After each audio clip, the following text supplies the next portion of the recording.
How to log in SPID account online. Open any browser of your choice.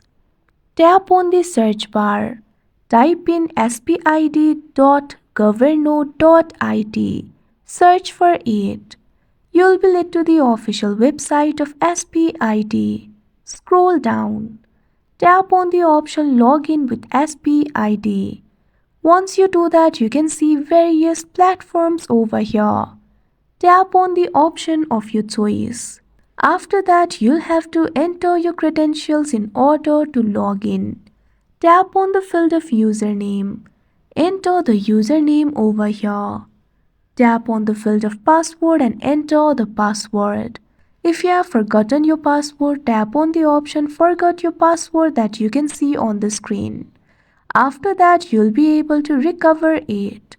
Once you enter the credentials, tap on this option Login with SPID that you can see on the screen.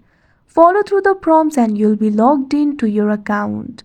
Like this, you can log in SPID account online. That's it for this video. Thank you for watching.